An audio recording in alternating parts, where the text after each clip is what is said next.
Hi friends, எல்லாம் நல்லா இருக்கிறீங்களா? ஓம் ஸ்ரீ சாய்ராம். ஓம் ஸ்ரீ சாய்ராம். ஓம் ஸ்ரீ சாய்ராம்.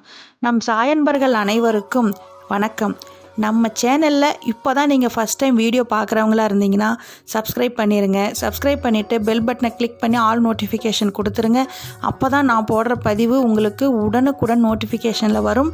நோட்டிஃபிகேஷனில் வந்த உடனே அந்த பதிவை பாருங்கள். பார்த்து அதனோட முழு பலனையும் பயனையும் நீங்கள் அடையணும். அதுதான் என்னோட விருப்பம், சாயப்பாவோட அன்பு கட்டளை. இன்றைக்கி நாம் பார்க்க போகிற பதிவு, இந்த நாள் ரொம்ப முக்கியமான நாள். என்ன நாள்னு கேட்குறீங்களா? 9ஆம் தேதி. அப்புறம் இன்னும் ரொம்ப முக்கியமான விசேஷமான நாள் என்ன அப்படின்னு கேட்டிங்கன்னா, தை 27. 9 அப்படின்னா என்னன்னு கேட்குறீங்களா? 9 நம்ம நவகிரகங்கள் 9. நம்ம 9 நவகிரகங்கள் நம்மளை ஆட்டி படைக்கிறதே அந்த 9 நவகிரகங்கள் தான். இந்தமான 9ம் 27 அப்படின்னு கேட்டால் 27 நட்சத்திரங்கள். அந்த 9 கிரகங்களும் 27 நட்சத்திரங்களும் ஒன்றாக சேர்ந்து வந்திருக்கிற அந்த நாள் இந்த நாள் வந்திருக்குதுங்க. அப்படி ஒரு தேதி. இந்த தேதியை நீங்கள் தவற விடக்கூடாது. அதை விட ரொம்ப முக்கியமான விசேஷமானது இன்னொன்று என்னன்னு கேட்டால், பிரதோஷமும் சேர்ந்து வந்திருக்குது. இப்படி ஒரு பிரதோஷம் 9ஆம் தேதி தை 27 அனைத்தும் ஒன்று சேர்ந்து இந்த நாளில் நீங்கள் தவற விடவே கூடாது. இந்த நாளில் நீங்கள் என்ன பண்ணலாம், எப்படி இந்த நாளை நீங்கள் காப்பாற்றிக்கலாம் அப்படின்றத நம்ம சாயப்பா சொல்கிறாரு. நீங்கள் சாயப்பா நாம் பூஜை அறையில் காலையில் எழுந்து குளிச்சுட்டு நாம் பூஜை அறைக்கு போகிறோம். பூஜை அறைக்கு போய் நம்ம சாயப்பா படம் வைத்திருந்தால் பிரச்சனை இல்லை.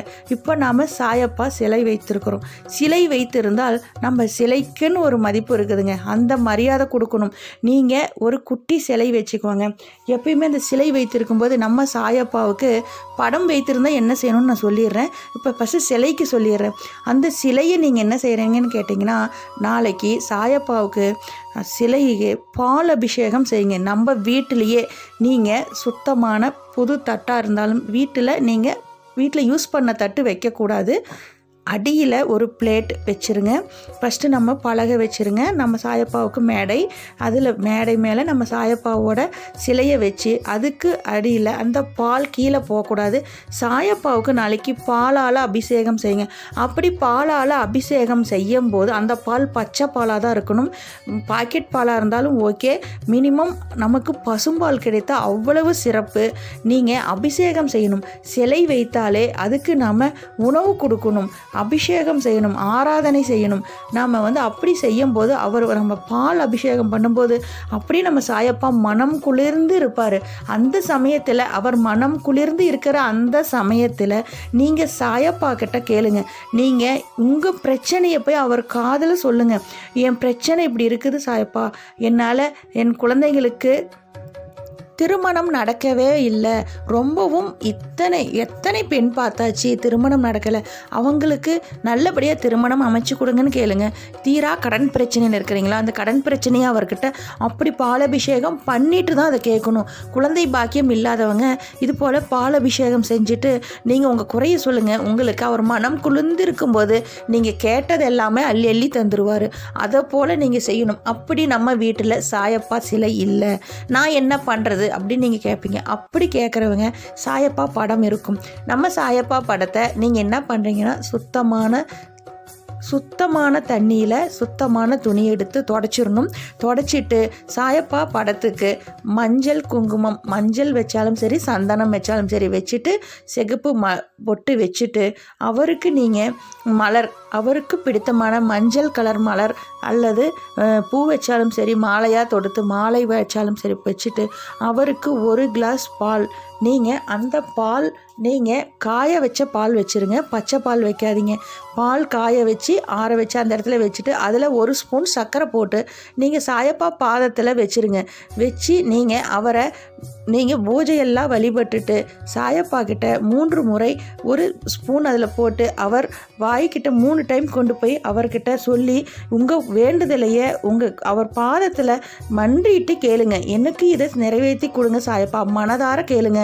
அவர் மனம் குளிர்ந்து நீங்கள் கேட்டதை எல்லாமே அள்ளி அள்ளி தருவார்.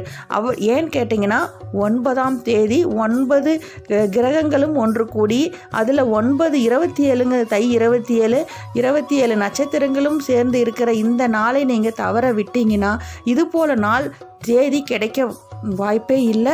அப்படியாப்பட்ட இந்த நாளை நீங்கள் தவற விட்டுறாதீங்க. தயவு செஞ்சு நீங்கள் இவ்வளவு நாள் பட்ட கஷ்டமே வீணாக போயிடும். இதை பயன்படுத்துங்க. அப்புறம் அந்த பால் நீங்கள் பூஜையை முடித்த பிறகு அங்கே வீட்டில் இருக்கிறவங்க, உங்கள் வீட்டில் இருந்தாலும் சரி, பக்கத்தில் யாரோ குழந்தைகள் இருந்தாலும் சரி, அவங்களுக்கு கொஞ்சம் கொஞ்சம் கொடுங்க. கொடுத்துட்டு நீங்கள் அந்த பிரசாதத்தை நீங்கள் வேண்டிட்டு எனக்கு இதை நிறைவேற்றி கொடுங்கன்னு சொல்லி குடிச்சிருங்க. கண்டிப்பாக வெற்றி மேலே வெற்றி கிடைக்கும். கவலையை விடுங்க, தைரியமாக இருங்க. இவ்வளவு நாள் பட்ட கஷ்டம் எல்லாமே விலகிரும். இது போல நாள் தேதி வந்ததே இல்லை. அபூர்வமான இந்த நாளை தேதியை பயன்படுத்தி நீங்களும் நல்ல வெற்றி மேலே வெற்றி அடையணும். தீரா கடன் பிரச்சனையாக இருந்தாலும் சரி, திருமணம் ஆகாதவங்களாக இருந்தாலும் சரி, குழந்தை பாக்கியத்தில் இருந்தாலும் சரி, வீடு கட்டணும் அப்படின்னு சொல்லிட்டு புது வீடு வாங்கணும், நோய் நொடியில் இருந்தாலும் சரி, ஐசியூவில் இருந்தாலும் சரி, வெளிநாட்டில் இருந்த அன்பர்கள் ஒருத்தர் சொல்லியிருக்காங்க, நான் வெளிநாட்டில் இருக்கிறாங்க, சென்னைக்கு வரணும் அப்படின்னு கேட்டிருக்காங்க. அது மாதிரி சாயன்பலம் உங்க கேட்டது எல்லாமே கிடைக்கும்.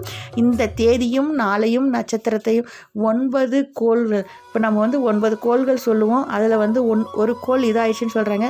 அதனால் 9 கோள்கள் ஒன்று சேர்ந்து, அதே போல் 9 நவகிரகங்களும் ஒன்று இணைந்து 27 நட்சத்திரங்களையும் சேர்ந்து வர இந்த நாளை தவற விட்டுறாதீங்க.